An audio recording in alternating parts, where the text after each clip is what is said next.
All right, let's go ahead and get started. So written homework was due, what, yesterday, Wednesday? Okay, so I will try to get to that this weekend. So typically I try to get homework graded in the next 24 to 48 hours. I have a pretty big thing due for my degree coming up this coming week. So right now that's my first priority, but I will get to it sometime this weekend. Any questions about anything we've done, anything coming up? All right, so we left off the middle of this example. So just to kind of reset where we were, we had this rational function which we can't integrate directly. We did some algebra to decompose that fraction into smaller fractions. And that left us with this integral that hopefully is something more manageable. So the integral of 4/9 over x plus 4 plus 1/9 over 2x minus 1 dx. So I traded my one very complex looking term for two smaller looking terms. Can I integrate each of those terms on their own?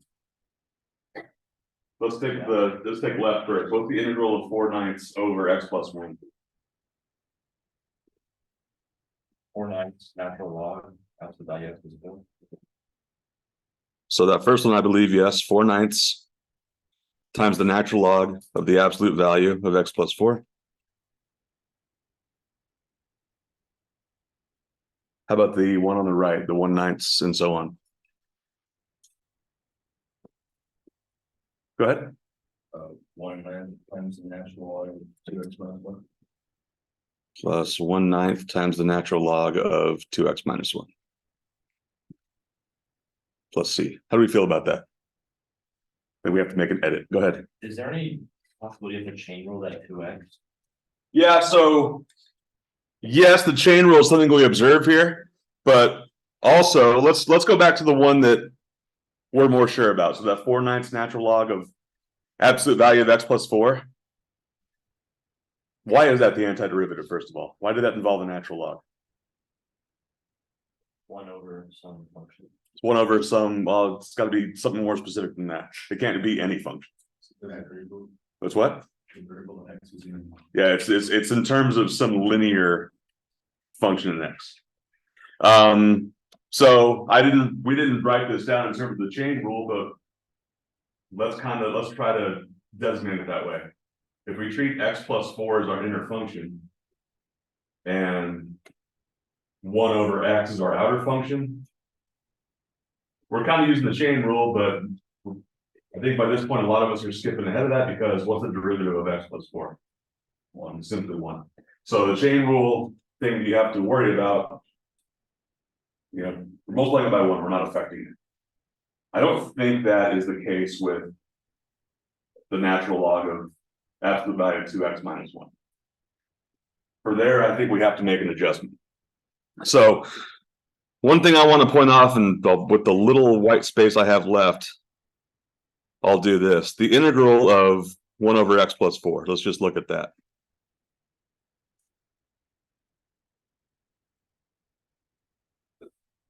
What's the derivative of x plus 4? 1. So basically what we have here is we have the derivative of something. Or sorry, we have a function in the denominator and the derivative of that function in the numerator, right? When you integrate things that look like this, they become natural log of whatever the numerator or the denominator is, or the natural log of the absolute value of the denominator, right? We don't quite have that with the integral of 1/9 over 2x minus 1. So what's the adjustment we have to make there? Multiply by 1/2. So this 1/9 times the natural log of absolute value 2x minus 1 is actually going to be 1/18. And again, if I have 1 over 2x minus 1, what's the derivative of 2x minus 1? 2. So in the numerator, I don't have 2, I have exactly half of that. So essentially what I have is, it's still going to be a natural log, but it's going to be exactly half as big as a natural log. So this is the kind of adjustment that it's pretty common that comes out of this process. So just keep an eye out for it. Any questions on this example here? All right, let's go ahead and look at another one. So again, another rational function I cannot do direct. So do we remember how this partial fraction process works? So I can't do this directly. So the first thing I'm going to do is to think about the fractions that might have gotten added together to give me a fraction that has this denominator. So what might those fractions look like? What denominators might they have had? Yeah, it should maybe those denominators independently. Go ahead. Equal to a over 2x plus 1 plus b over x minus. Right, we can do that. So I have no idea right now what the numerators look like. But for right now, we're going to assume that the denominators, and this is a safe assumption, that denominator I started you with is fully factored. Those are its two unique factors, which means those are the only two denominators that might have contributed to this. All right, so now I got that. We got to start figuring out what A and B are. So what should I do next?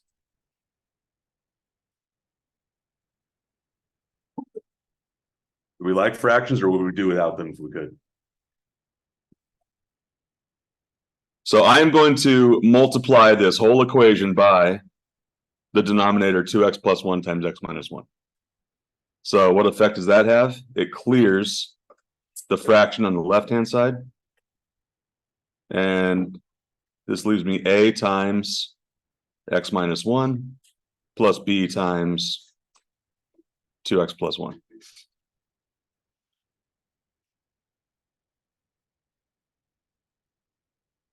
So let's do this one a little differently, and hopefully a way you prefer the way we did the other one.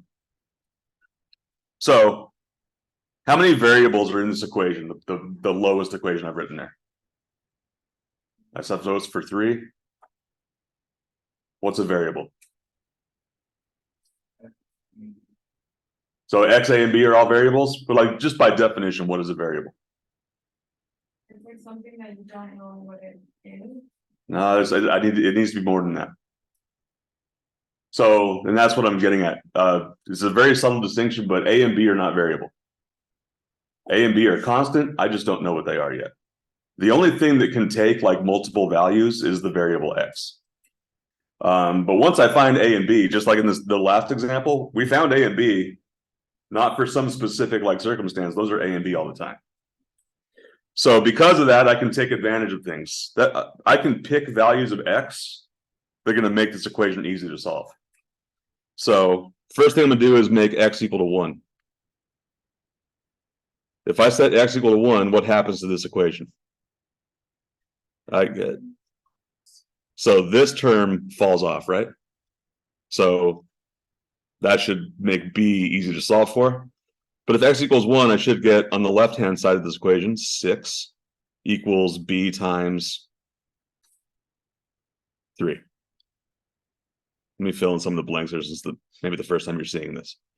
5 times 1 plus 1 equals a times 1 minus 1 plus b times 2 times 1 plus 1.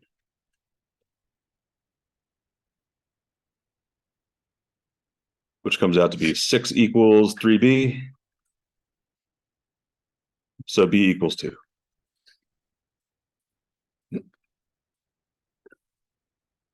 So when x equals 1, b equals 2.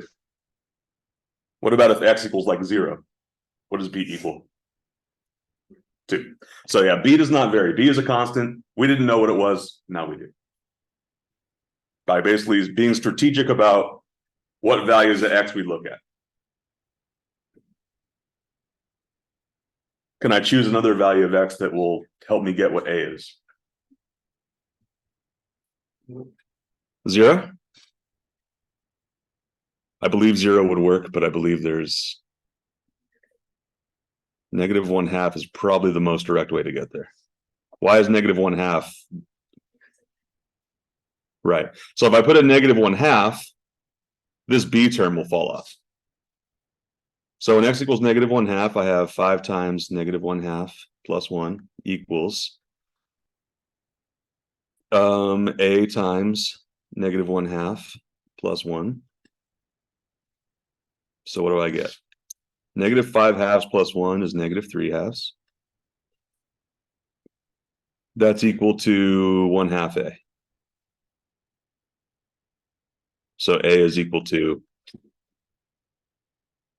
-3.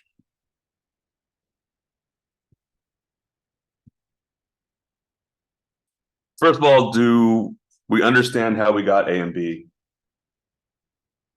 Do we agree with what they are?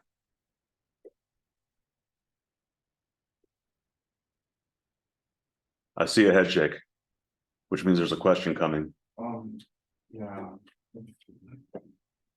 When do we get the equals 1/2 a? Did I do this wrong? Shouldn't it be equal to So plugging in -1/2 for all the x's. It's x minus 1. 5 times. Oh, thank you. So now -3/2 equals -3/2 a, which is even simpler. So a equals 1. Okay. Good catch. What else did I screw up? Or are we happy to? Okay. So now, having found that a and b, we suspect that we got an integral that's easier to look at. So 1/2x plus 1 plus 2/x minus 1.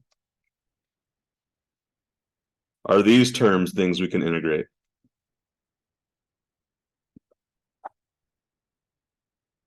What's the integral of 1/2x plus 1?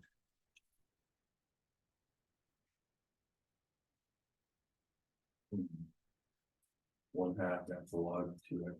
So, 1/4. well, I got to vote for 1/4. Want to vote for 1/2. Let's fight it out. Why do we think it's 1/2? Because the 2x. Why the 2x? Why is that important?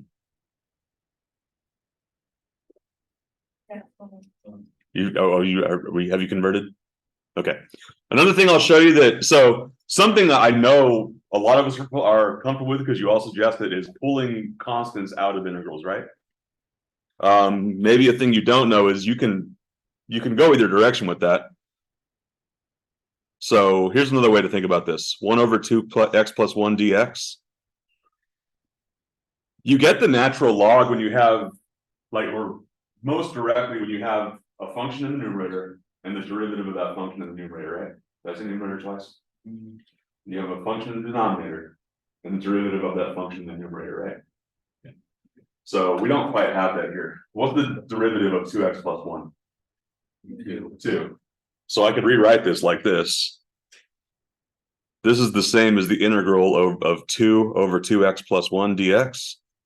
But if I double the inside of the integral, I have to have the outside of the integral. So now I do have the derivative divided by its parent function, right? So that is the natural log of absolute value of 2x minus 1, and then I have to deal with the 1/2 on the outside.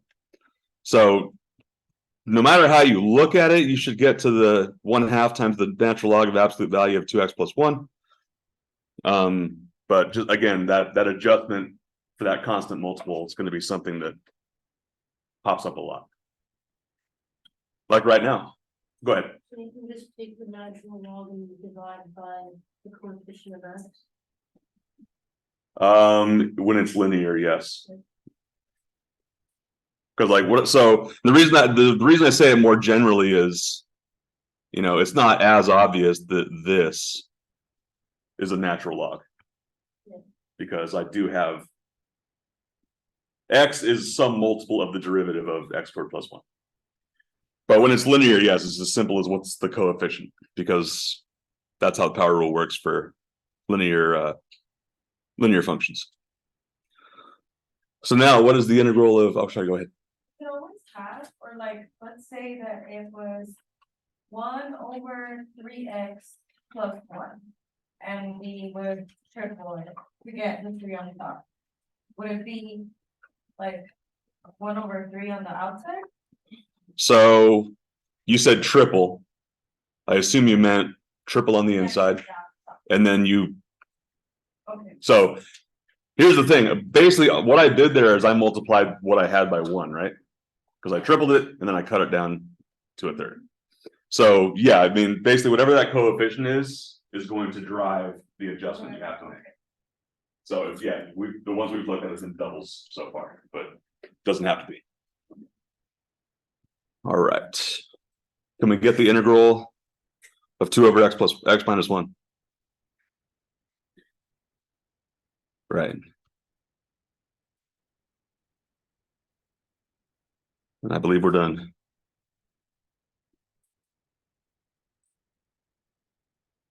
How we doing? All right.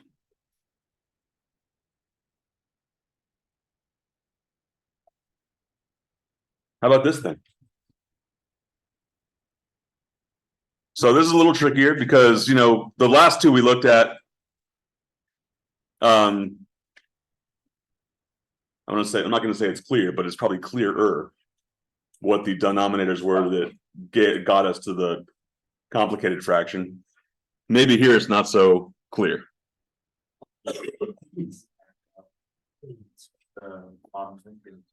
We can, so let's look at this. 2x plus 3 over x plus 1. Maybe we can, yeah, split them apart.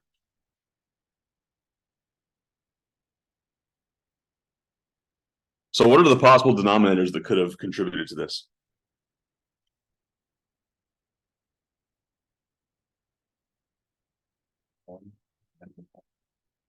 Those are the same, right?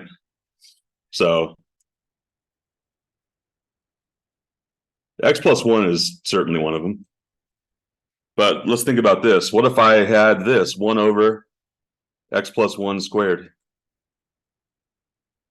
I don't believe, like, that's just a number up there. I don't believe there are two things that could have added together that might have made that. So one of the denominators is certainly x plus 1, but one of them could have been exactly where I started. So b over x plus 1 squared. So this case right here, we have a repeated factor. So I have two factors of that denominator we're starting with. They're both the same. But I do have two factors, x plus 1 and x plus 1, right? So conceivably, they could have come from, you know, that linear factor or the squared factor. In fact, I think if I did a over x plus 1 plus b over x plus 1, I don't think there's a way to figure this out.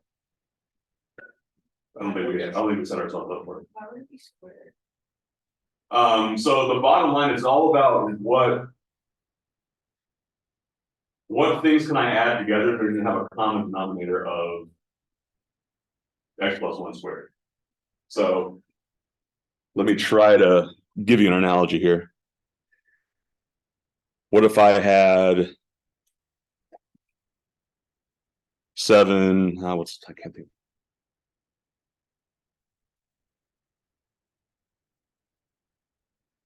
7/18. And maybe I built that up out of smaller fractions. What are those? What denominators might this have come from? 9 and 2, so a over 2 plus b over 9. Maybe it did. But are there other options? 6 and 3, 18. So we don't have that many denominators or that many common factors to worry about. But in this case, we have to pay attention to. So let me look at it this way. I think somebody's first impulse was just to break this up into x plus 1 and x plus 1, right? If we did that, you would have a over x plus 1 plus b over x plus 1, right? If you add those together, what do you get? A plus b over x plus 1, right? There's no way to add those two constants together in such a way that you're going to get that x plus 1 squared in the denominator. So because of that, I'm going to pretty much guarantee there has to be an x plus 1 squared that was added to this, that was added to something over x plus 1 to make this fraction. So based on, like, let me repeat what I just said or in a different way. I don't believe b can be 0.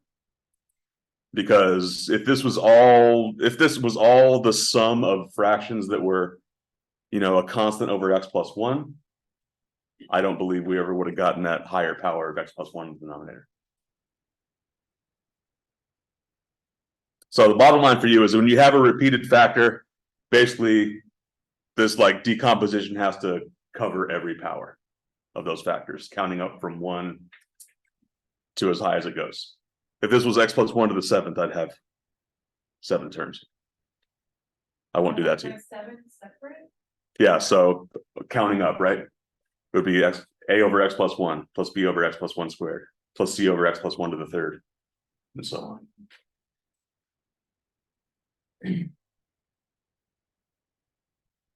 Okay, so any more questions about this? I know it's a big step up from the thing we just looked at.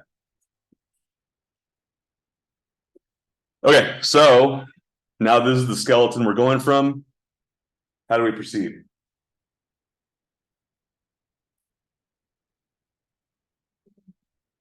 I don't. Yeah, I want to clear the fractions first. I think. Yeah, so multiply everything by x plus 1 squared, and I get 2x plus 3 equals what?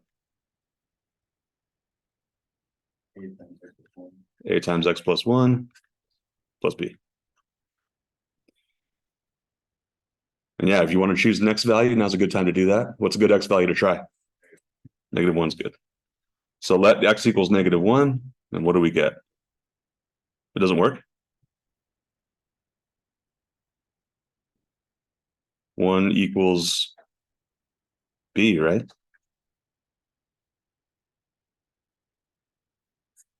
So if I plug in -1, I get 2 times -1 plus 3 equals a times 0 plus b.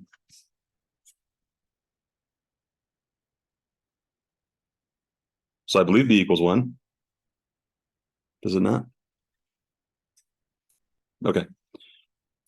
All right, so b equals 1. How do I get a?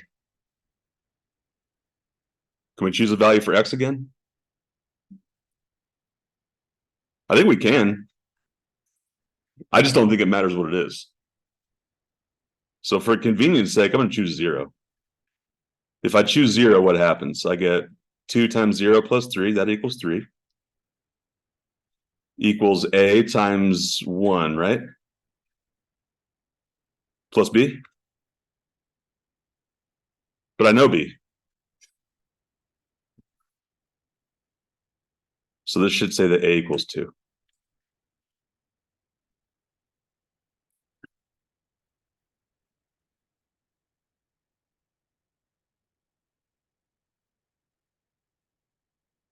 How we doing? Go ahead. So why, when we're trying to find A, why is choosing, why did X not matter where it's? Oh, here's why I say it doesn't matter. Let's get rid of this. Let's say x equals, pick a number. 5. 5 sounds good. If x equals 5, what happens? 2 times 10 plus 3 equals a times 5 plus 1 plus b. So this is going to be 13 equals 6a plus 1. I think we're still going to get to a equals 2, right? So that's why I say it doesn't matter. I mean, because the reason we strategically chose, actually, you tell me, why did we strategically choose x equals -1? To get rid of that x, and basically the only constant I'm trying to look at there is b. Once you have b, though, you only have one unknown left. So that it really doesn't matter what you choose for x, because you're only looking at one unknown anyway. You're not trying to make it vanish like we did the first time through.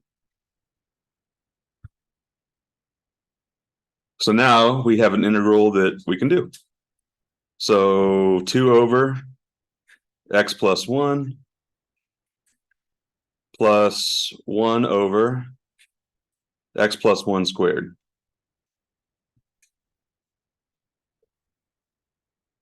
Two over x plus 1 integrates to become? Okay, you have a question? Will be like a -1. Where? Right here? Yeah, Did we say b equals 1? Yeah, b was equal to +1. this is a positive, but then you input the -x. Oh. Right, so basically when we manipulate the variable x, like we're cheating. We're trying to cherry pick those values of x to make values of the constants jump out at us. But once we do that, we have to treat them as variables again.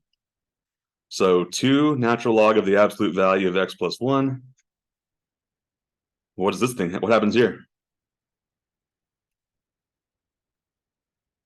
Is it a natural log? It's not a natural log.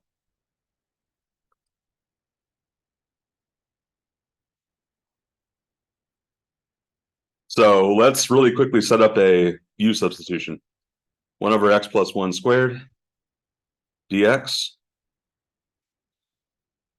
What's a good substitution I can make here? U equals x plus 1, which means du is equal to, 1 dx. So then this thing becomes what? Du over u squared. How do I integrate things like that? Basically, I'm integrating now 1 over u squared.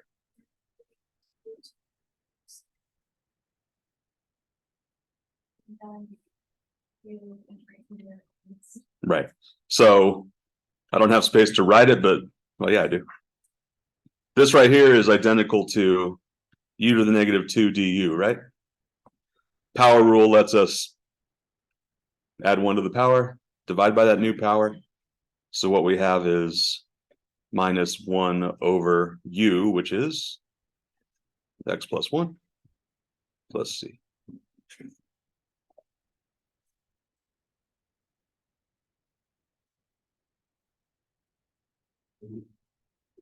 How are we feeling? A lot of you look ready for 3 days off. Me too. Ask me questions. Give me your complaints. Go ahead. I must have missed it. How did you get the a x plus 1 with b? A x plus 1 plus b, sure. This is really important, so let's revisit this as deeply as we need to. Getting from here to here, I'm kind of taking some liberties with, in the interest of space, but how does this thing, with all the fractions in it, become this thing with none of the fractions in it? You multiply x plus 1 squared. Right, basically my objective here is to clear the fractions by multiplying through by whatever this denominator is. So if I multiply through by this denominator, this one, I just get the numerator left. One of these x plus 1s gets canceled, but not the other. And then that one, basically this one has the same denominator as this. So that's why it's just b. That's a good question. That's the very common part of this process. Pretty much the same couple things you do every time are identical. What else? So we talked about a repeated factor. What if it's not factored at all?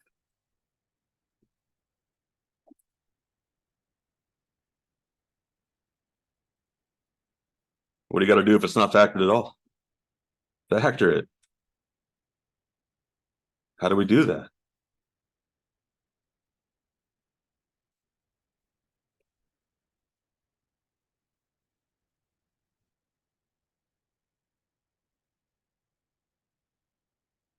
So I have the factor, or at the. Do we recognize the thing in the denominator as being quadratic? Sort of. Not technically, but we can think of it that way. That's my first hint on how this factors. Go ahead.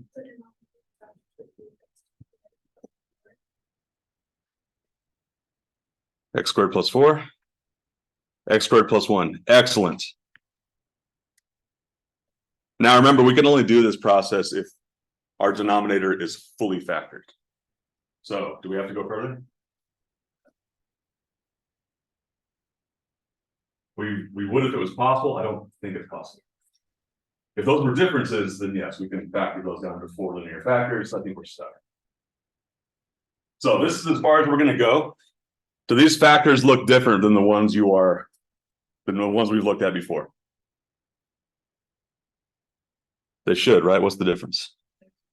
They're squared. They're higher order than just like linear factors. So let's talk about what. So we've talked about like setting up this like decomposition based on what the denominator looks like. But now let's talk about how to set this up based on what the numerators might look like. So I could have things that look like this, right? A over x squared plus 4. And I could have a b over x squared plus 1, right? But there are other things I need to think about. So far we've made the assumptions that all those things in the numerators are constant. They might have variables in them. So I'll tell you one thing that I've kind of kept hidden so far, but so far everything we've looked at has been a function where, we know what the word degree means in this context, the degree of a polynomial. What's the degree of the polynomial in the numerator? Denominator? 4. So all the ones we've looked at so far, the degree in the numerator has been less, strictly less. So because of that, when we do this process, we get to assume that these fractions have degrees that are strictly less than these degrees, right? So how does that affect us? What's the degree of, so the two partial fractions, the a over 2x plus 1 and b over x minus 1, what's the degree of those denominators? 1 and 1, right? Which means the only way for the degree to be less would be 0. That means I just have constants, I have no variables. So what the way that affects us for this one is, if all I can assume is that the degrees of the numerator are less, I can't assume they're constants, but I can assume what? What degree might those things have?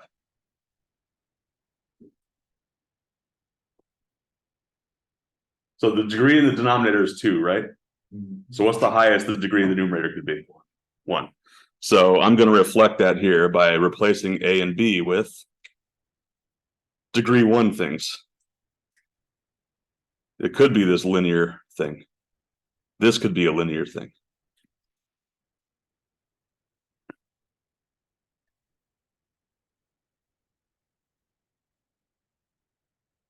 So this is another special case of this process. These are higher order or higher degree factors. So we looked at a repeated root. Basically, one thing I want to highlight, we see the difference here between x squared plus 4, or actually I'll stick with x squared plus 1 for more symmetry. There's a degree between this thing here, or difference between this thing here and this thing here. So we handle them slightly differently.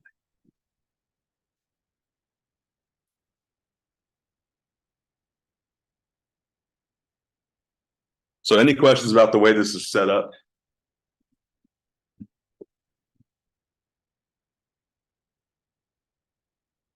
Okay, from here, what should I do? I A, B, C, and D. I want to do one thing first, so that's a little more manageable, even before picking an x. Yeah, I want to clear the fractions out. So I'm going to multiply everything by x squared plus 4 and x squared plus 1. So this becomes x cubed minus 2x squared plus x plus 1 equals what? Ax plus b times x squared minus 1 plus cx plus d times x squared minus, not minus. That's okay. I just want them to be so we can factor them.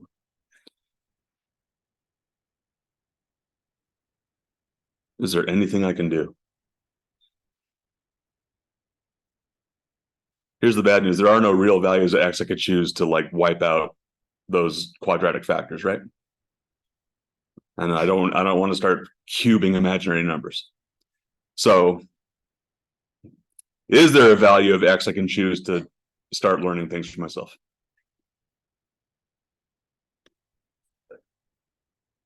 Be zeros. I'm going to try 0 because that'll at least, I have 4 things to solve for. This will at least eliminate 2 of them. So x equals 0 gives me that 1 equals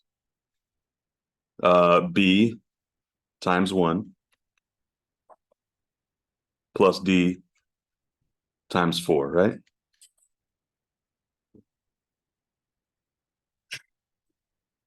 So my first equation I'm going to get out of this is b plus 4d equals 1.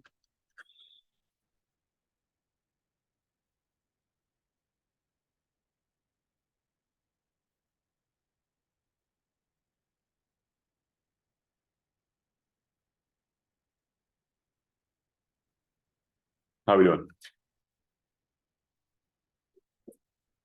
I think I'm going to make an adjustment here because I see where this is going and I don't think it's worth, I don't think going from here is worth too much of our time. The biggest thing I wanted to focus on here is how do you handle these quadratic factors?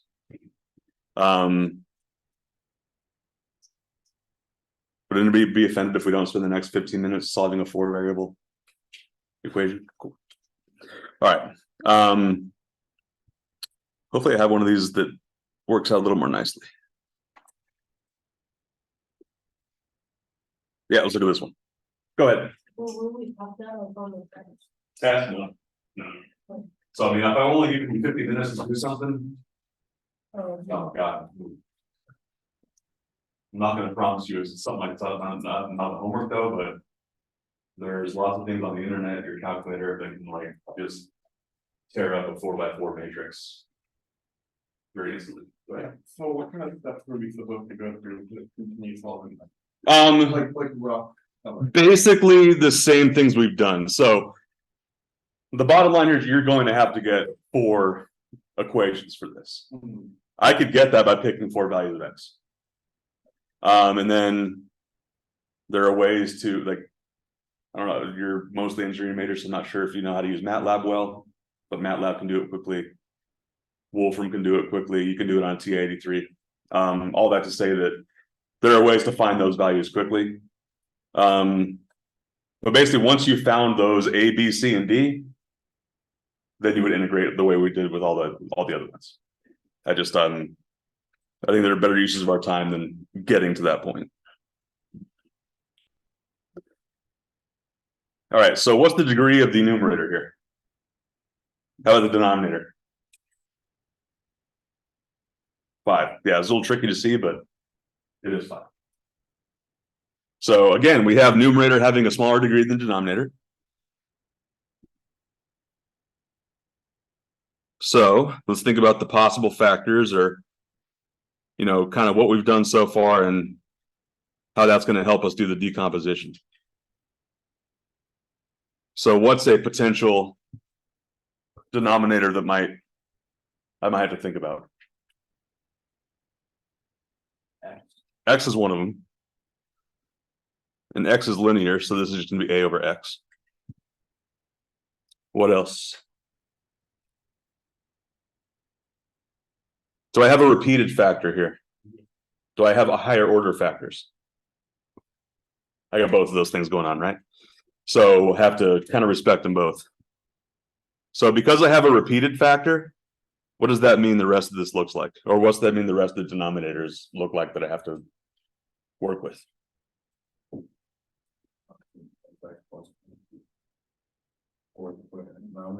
Denominator. Oh, x squared plus one.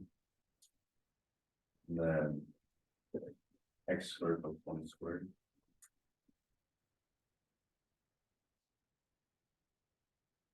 So I believe those are all my denominators. What do these numerators look like?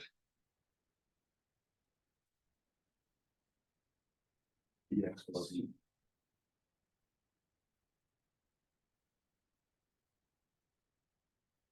Dx plus e, right? But why is it still like? On the numerator, the degree is still 1, even though it's 4.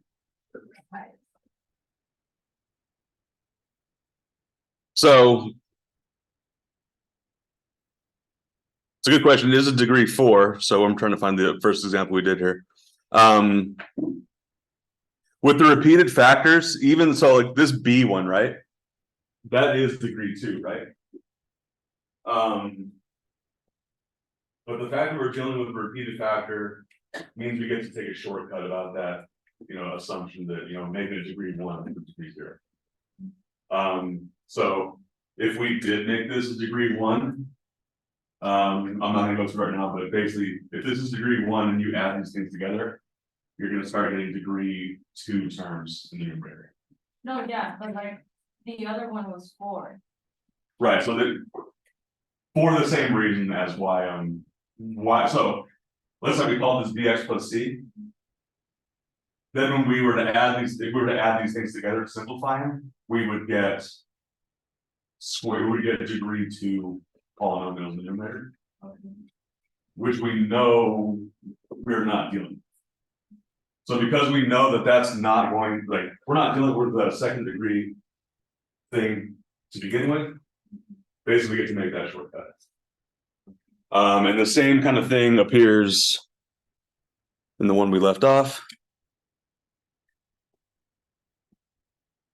Right. So basically, if you were to add just those last 2 fractions together, you're going to end up getting, like you might get terms that have degree 5. And we already know, like this numerator might have 5th-degree terms in it, but we know that this numerator doesn't.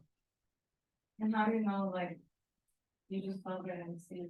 Here's the thing, here, so I'm kind of shielding you from it, but if you were to add, like, let's say you did have this as dx cubed plus ex squared plus fx plus g.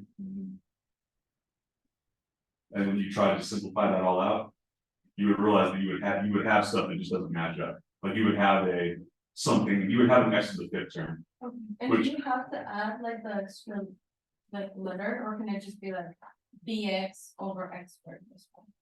Now there might be a constant. So you have to, though we might solve for it and find out that some of those things are equal to 0, but we can't assume that they are going to do this. So I just remember why I put these things in here. I just wanted to set up the decomposition. And I did, but they get really hairy. So let's go back to things we can deal with. So what's the numerator's degree here? Denominator. 2, right?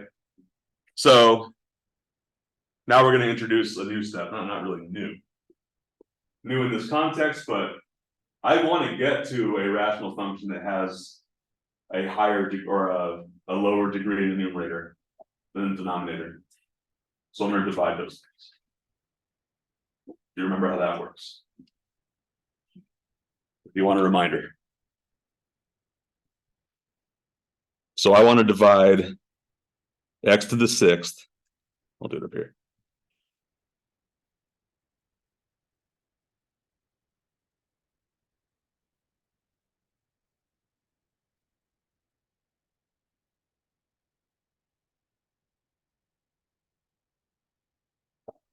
Over x squared minus 4.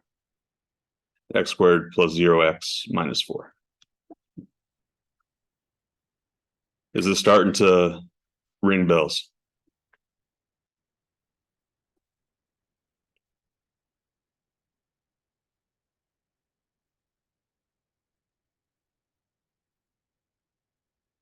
All right, what do you remember about how this works?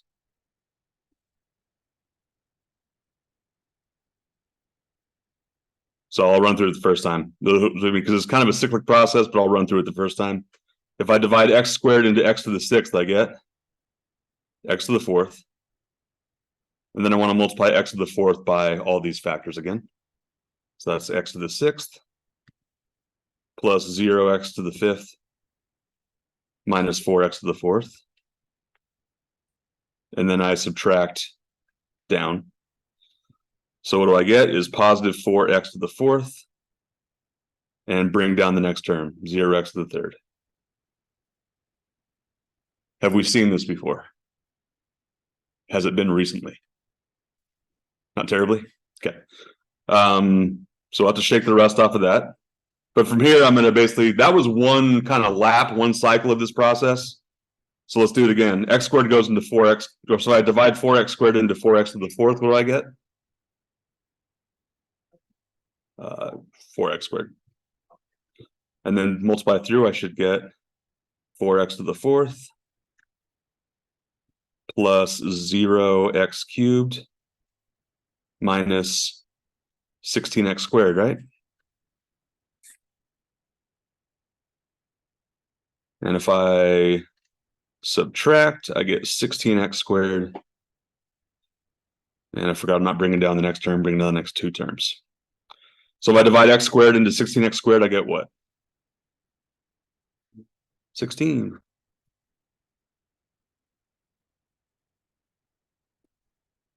All right, then multiply back through, I get 16x squared plus 0x minus 64. And I subtract, and I get what? 64. So why did I do all that? Well, now, basically, after doing that division, do we know what I'm trading? Like, how can I re-express this function that I'm trying to integrate now that I've done all that division?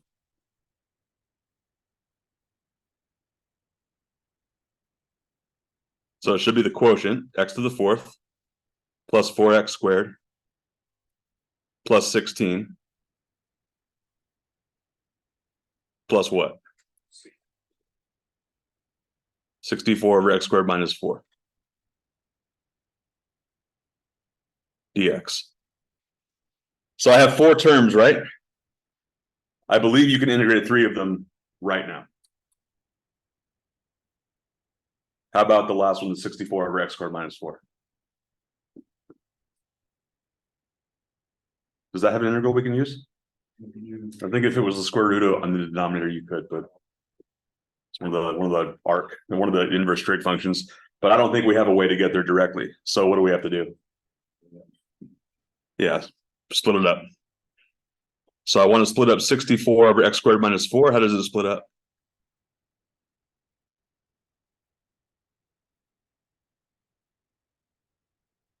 Over x minus 2. Oh, so yeah, we got to factor this first. So that should come out to be x minus 2 times x plus 2. And then, yes, I agree. This is kind of our, we have all linear factors and none of them are repeated. So I think this is what we have, right? So how do I continue with that partial fraction process? Through the fractions. So I get 64 equals a times x minus 2 plus b times x plus 2. All right. Now what?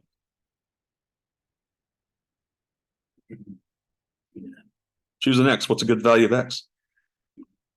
X equals 2 gives me what? 64 equals 4b. B equals 16. What's a good value of x to go again with? Negative 2. 64 equals negative 4a. So a equals negative 16. So now I have this integral. We're going to get there. So the integral of x to the fourth plus 4x squared plus 16 minus 16 over x plus 2 plus 16 over x minus 2.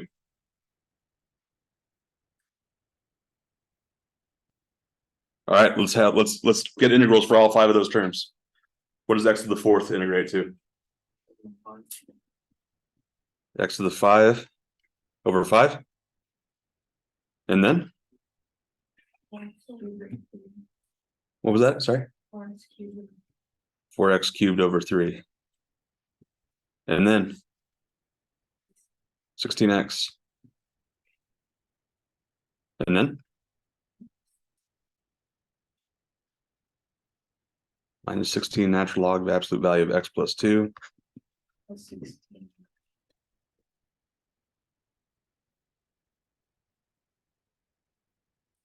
Okay. I'm a minute over. I'll stop here. I'm going to leave this up for a while. I know we just did a lot and I tried to accelerate to get through it.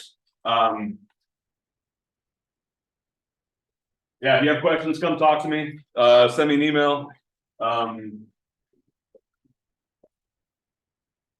There's not going to be written homework for until at least Wednesday because the next written homework, I think I posted it, but it goes through this section and the next. So for now, keep working on the web work stuff. Let me know if you need help there.